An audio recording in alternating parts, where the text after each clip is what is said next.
नमस्कार, स्वागत है आप सभी का। मैं हूं आपके साथ अमृता चौरसिया। खबरों की शुरुआत करेंगे, लेकिन उससे पहले बात कर लेते हैं कोविड महामारी से बचाव की।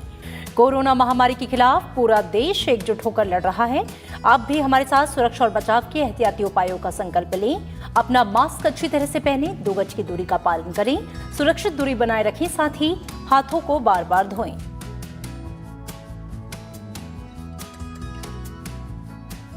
और आइए अब एक नजर हेडलाइंस पर। प्रधानमंत्री नरेंद्र मोदी ने किसानों से की आंदोलन वापस लेने की अपील। राज्यसभा में धन्यवाद प्रस्ताव पर चर्चा के जवाब में कहा, कायम रहेगी एमएसपी और मंडियां, गुमराह करने वाली ताकतों से बचने की बताई जरूरत। प्रधानमंत्री की अपील पर किसान नेता बातचीत के लिए तैयार।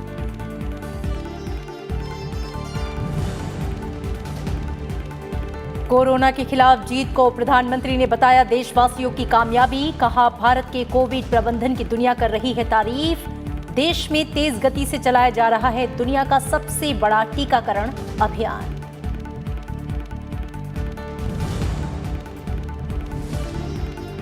राज्यसभा से बिना किसी संशोधन के स्वीकार हुआ धन्यवाद प्रस्ताव। प्रधानमंत्री ने कहा कि आत्मनिर्भर भारत की राह दिखाने वाला है राष्ट्रपति रामनाथ कोविंद का अभिभाषण। लोकसभा में धन्यवाद प्रस्ताव पर चर्चा जारी।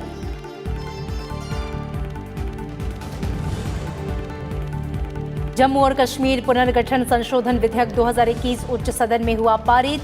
जम्मू कश्मीर के अखिल भारतीय सेवा के अधिकारियों को एजीएमयूटी कैडर में लाने का प्रावधान। लोकसभा से मंजूरी के बाद विधेयक लेगा अध्यादेश की जगह। और उत्तराखंड के बाढ़ग्रस्त इलाकों में जोरों पर राहत और बचाव का अभियान। 24 लोगों की मौत, 200 से अधिक अभी भी लापता। आपदा पर राज्यसभा में जताई गई चिंता। उत्तराखंड के सांसदों से मुलाकात के दौरान प्रधानमंत्री नरेंद्र मोदी ने दिया हर संभव मदद का भरोसा।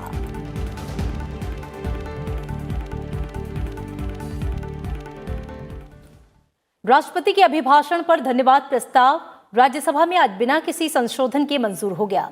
चर्चा का जवाब देते हुए प्रधानमंत्री नरेंद्र मोदी ने दोनों सदनों की संयुक्त बैठक में हुए राष्ट्रपति के अभिभाषण को दुनिया में नई आशा जगाने वाला और आत्मनिर्भर भारत की राह दिखाने वाला करार दिया। प्रधानमंत्री ने कहा कि सदन में किसान आंदोलन की भरपूर चर्चा हुई, लेकिन किस बात को लेकर आंदोलन है उस पर चुप्पी रही। उन्होंने कहा कि मूलभूत मुद्दे पर चर्चा होती तो बेहतर होता।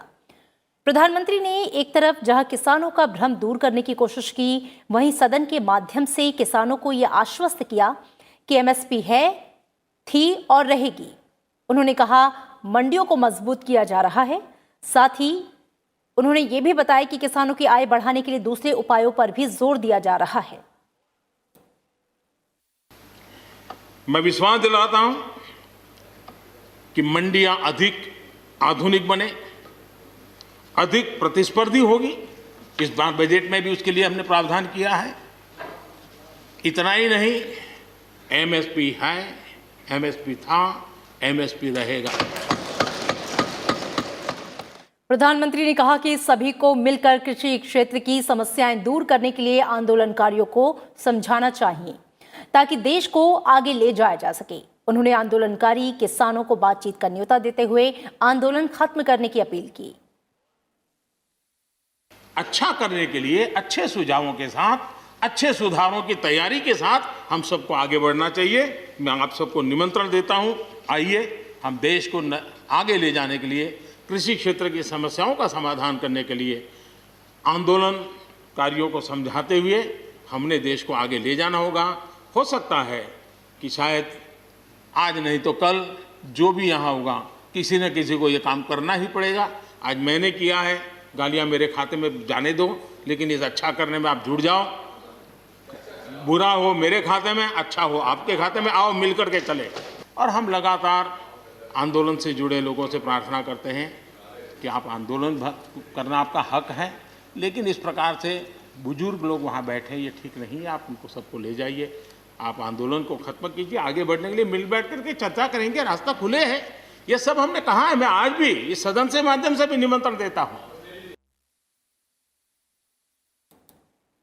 धन्यवाद प्रस्ताव के दौरान किसानों के मुद्दे पर चर्चा को गंभीरता देने के लिए प्रधानमंत्री नरेंद्र मोदी ने पूर्व प्रधानमंत्री एचडी देवेगौड़ा को धन्यवाद दिया।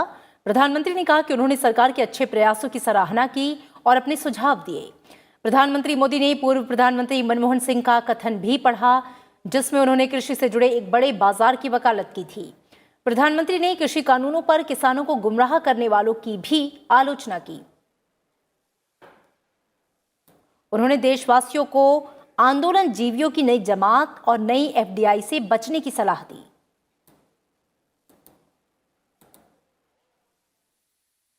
पिछले कुछ समय से इस देश में एक नई जमात पैदा हुई है, एक नई बिरादरी सामने आई है और वो है आंदोलन जीवी। एक पूरी टोली है जी जो आंदोलन जीवी है।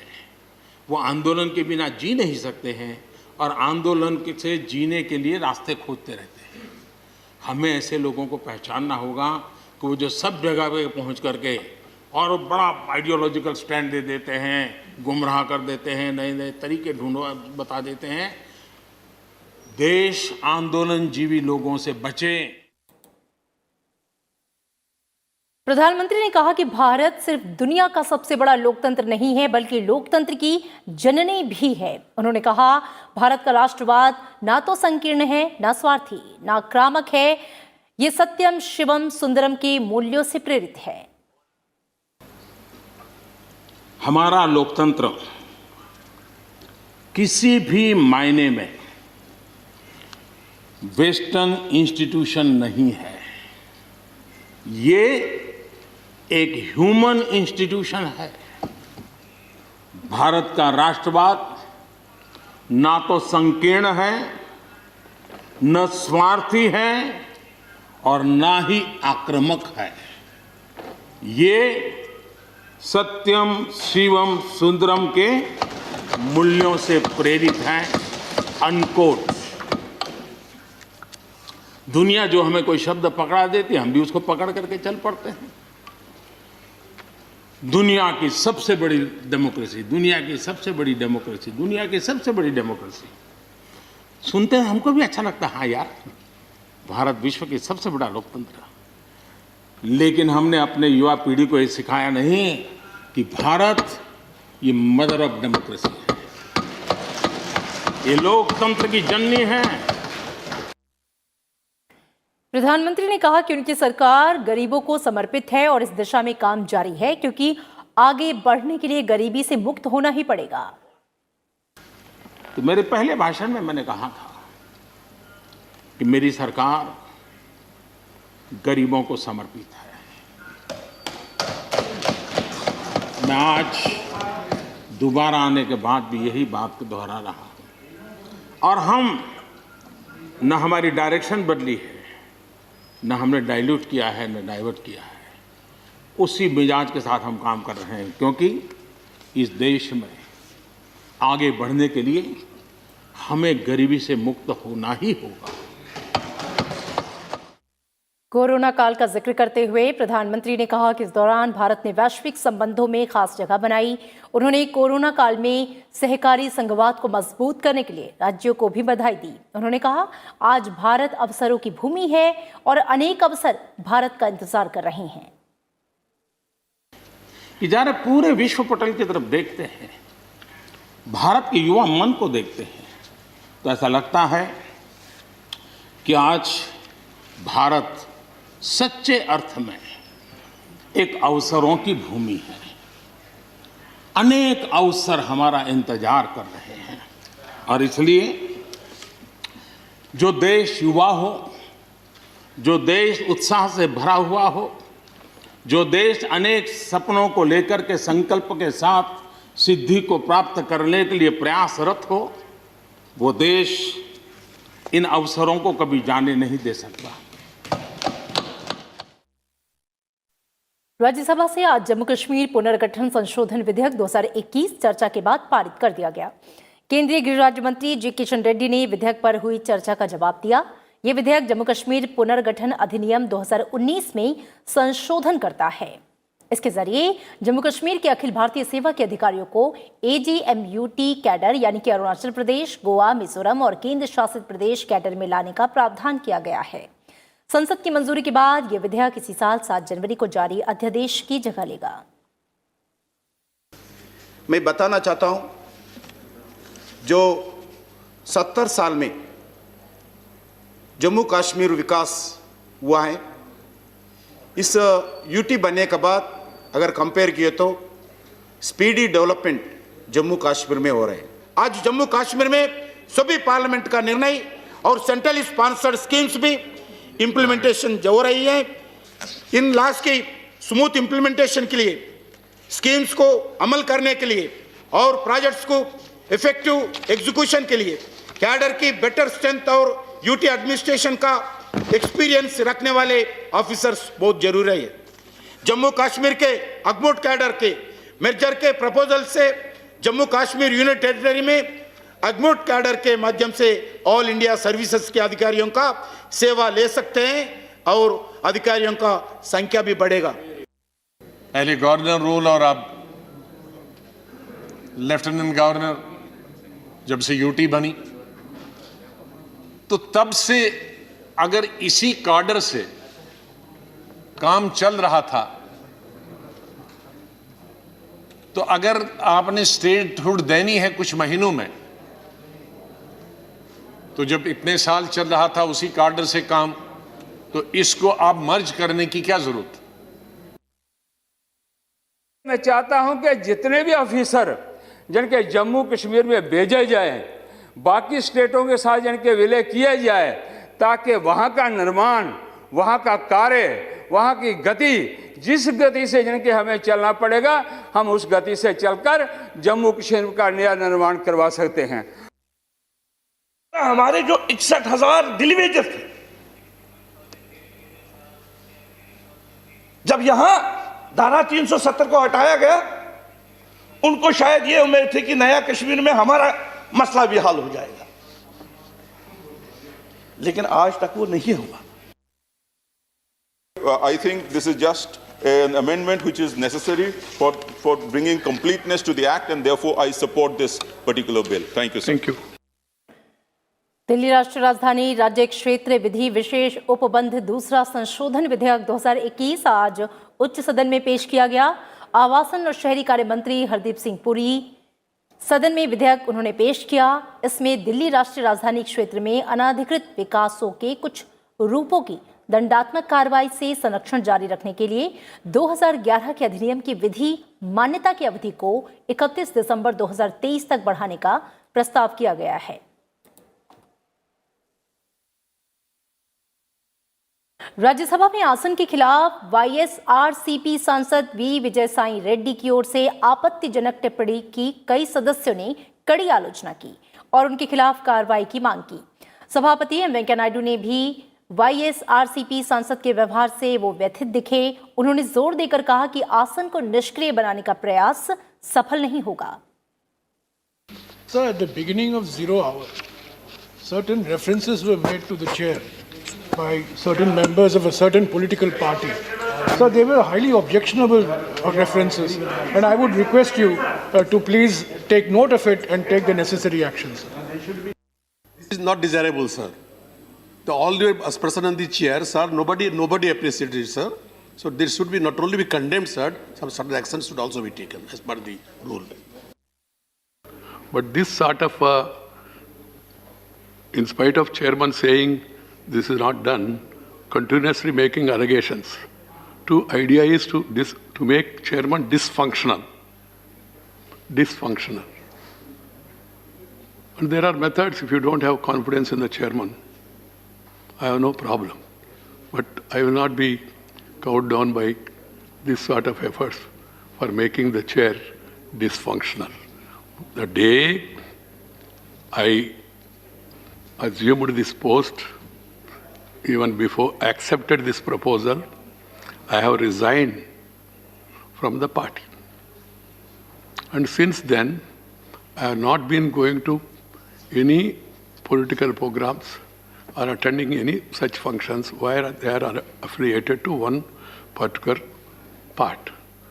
And this is a decision for me during the course of my lifetime because of this August this constitutional responsibility on the house. I thought that's proper to do it. I have done it. And suddenly somebody says that your body is here, heart is there and somewhere and all. My heart is with the country. My heart is with the Constitution. My heart is with the people of India. I don't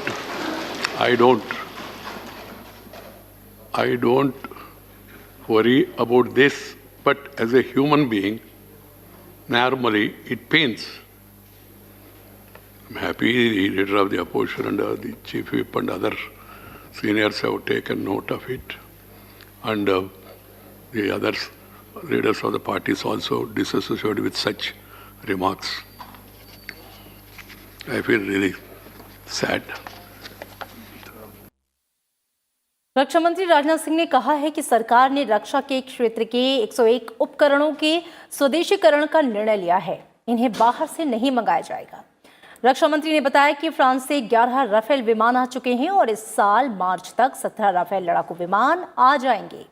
अगले साल अप्रैल तक सभी Rafale विमान भारत पहुंच जाएंगे और इस बारे में राज्यसभा में वे शांतनु सेन के पूछे गए सवाल का जवाब दे रहे थे।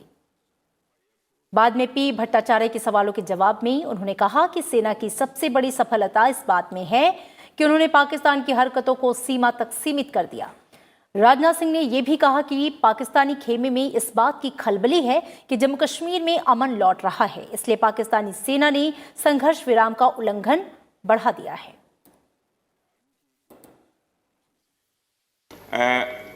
बराबर इन्फिल्ट्रेट आतंकवादियों को भारत की सीमा में कराने के लिए उसके द्वारा जो है पाकिस्तान के द्वारा सीज फायर वायलेशन किया जाता है।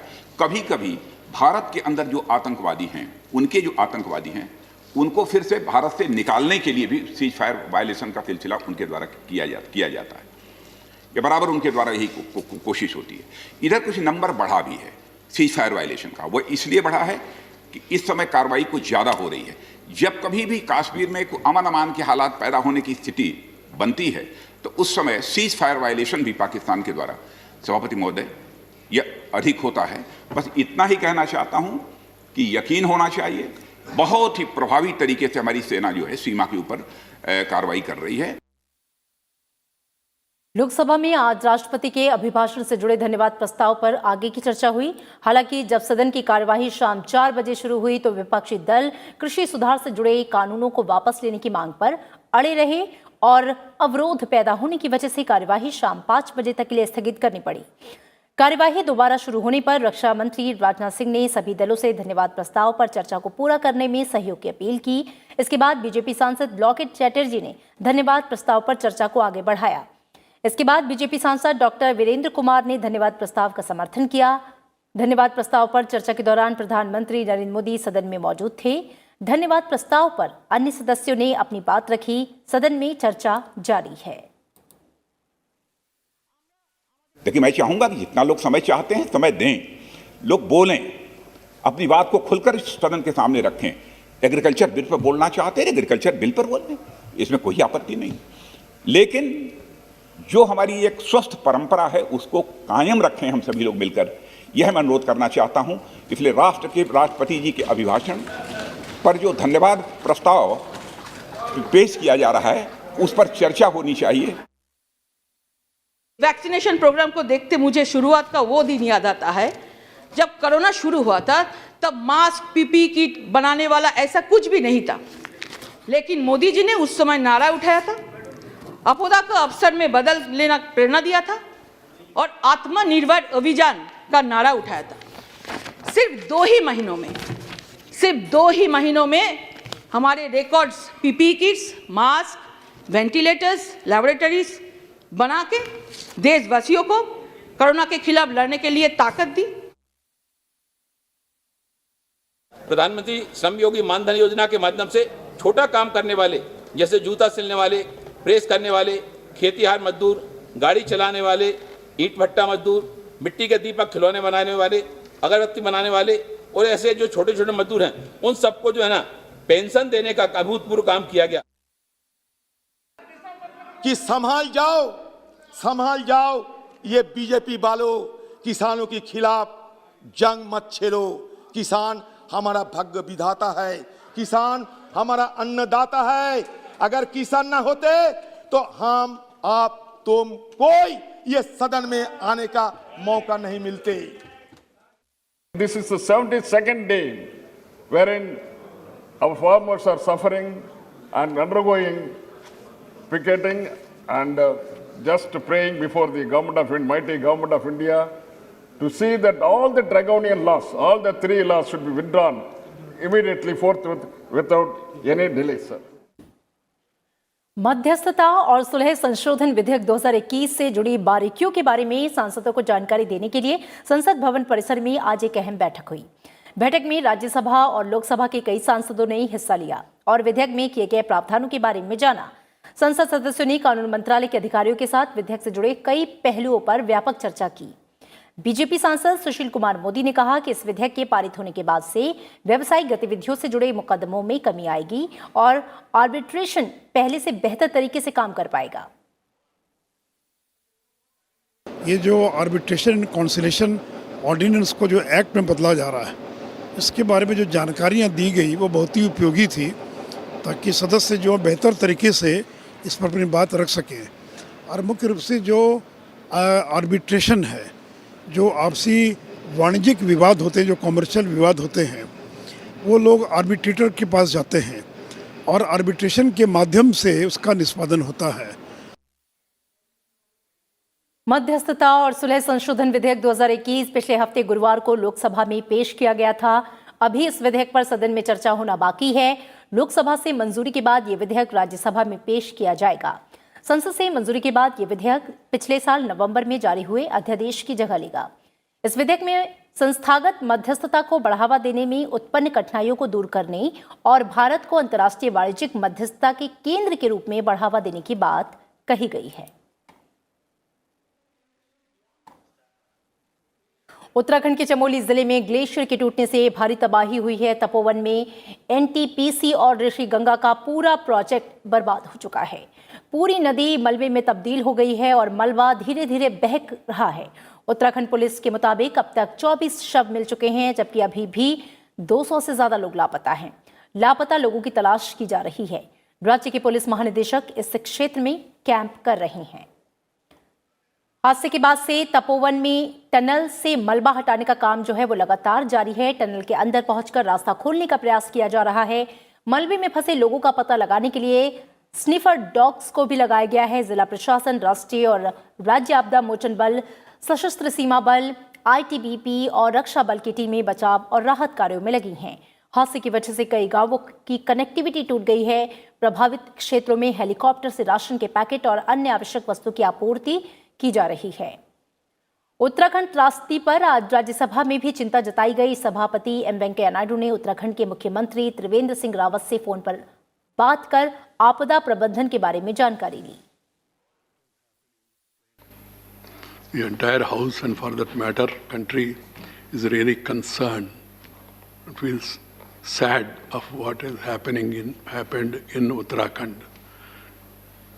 Today morning, in the first hour itself, I spoke to the Honorable Chief Minister of Uttarakhand. And the Chief Minister told me that all efforts are on and there is no certainty about the number of casualties. वहीं उत्तराखंड के सांसदों ने प्रधानमंत्री नरेंद्र मोदी से मुलाकात की। इस बैठक में केंद्रीय गृह मंत्री अमित शाह और बीजेपी अध्यक्ष जेपी नड्डा भी मौजूद रहे। प्रधानमंत्री ने कहा कि ऐसी आपदाओं से भविष्य में निपटने के लिए पृथ्वी और विज्ञान मंत्रालय शोध करें।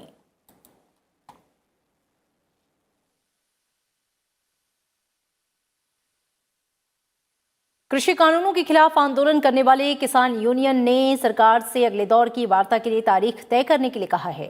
प्रधानमंत्री नरेंद्र मोदी की बातचीत के लिए अपील के बाद से किसान संगठन के नेता शिव कुमार कक्का ने कहा कि वे बातचीत के लिए तैयार हैं और सरकार अगले दौर की वार्ता के लिए दिन और वक्त तय करे। सरकार की अब तक किसान संगठनों के साथ 12 दौर की वार्ता हो चुकी है। देश ने 60 लाख से ज्यादा लोगों के टीकाकरण का लक्ष्य हासिल कर लिया है। स्वास्थ्य मंत्रालय के मुताबिक भारत ने महज 24 दिन में इस लक्ष्य को हासिल किया और सबसे ज्यादा लोगों को टीका लगवाने वाले देशों की सूची में भारत जो है वो तीसरे स्थान पर आ गया। स्वास्थ्य मंत्रालय के मुताबिक देश में 11 राज्यों में 65% से अधिक हेल्थ केयर वर्कर्स का टीका लगाया जा चुका है। वहीं 11 राज्य ऐसे हैं जहां पे 40% से कम हेल्थ केयर वर्कर्स को टीका लगाया गया। आज 35 राज्यों और केंद्र शासित प्रदेशों में 2,23,000 से ज्यादा लोगों को टीका लगाया गया। इसके साथ ही अब तक 60,35,000 से ज्यादा लोगों को कोविड टीका लगाया जा चुका है। और इस बीच देश में कोविड से स्वस्थ होने की जो दर है वो 97.20% हो गई है। रविवार को 11,831 नए मामलों की पुष्टि हुई, वहीं 11,904 लोग स्वस्थ हुए। इसके बाद ही अब तक 1,05,00,000 से अधिक रोगी इस संक्रमण से स्वस्थ हो चुके हैं। फिलहाल देश में सक्रिय मामलों की संख्या 1,48,609 है, जो कि संक्रमित मामलों का केवल 2.37% है। पूरे देश में रविवार को 5 लाख से अधिक नमूनों की जांच की गई। इसके साथ ही अब तक 20,19,00,000 नमूनों की जांच की जा चुकी है।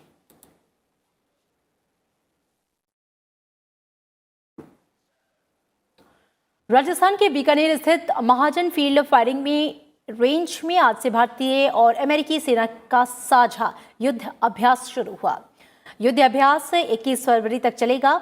इस अभ्यास में 270 अमेरिकी सैनिकों का दल हिस्सा ले रहा है। ये संयुक्त अभ्यास दोनों देशों के बीच बढ़ते सैन्य सहयोग में एक और कदम है, जो भारत अमेरिका संबंधों में लगातार हो रही मजबूती को दर्शाता है। 2004 में शुरू हुए भारत अमेरिका द्विपक्षीय अभ्यासों की श्रृंखला में युद्ध अभ्यास 16वां संस्करण है। इस अभ्यास में पारंपरिक, गैर परंपरागत और अलग अलग तरह के खतरों के खिलाफ लड़ाई के लिए दोनों सेनाएं खुद को तैयार करने पर ध्यान देंगी।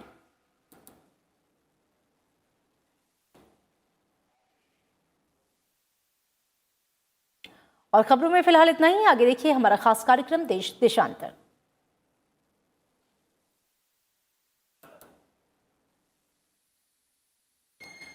और फिलहाल इस बुलेटिन में इतना ही, लेकिन चलते चलते एक बार फिर आपसे अपील। कोरोना महामारी के खिलाफ पूरा देश एकजुट होकर लड़ रहा है। आप भी हमारे साथ सुरक्षा और बचाव के एहतियाती उपायों का संकल्प लें। अपना मास्क अच्छी तरह से पहनें, 2 गज की दूरी का पालन करें, सुरक्षित दूरी बनाए रखें, साथ ही हाथों को बार बार धोएं।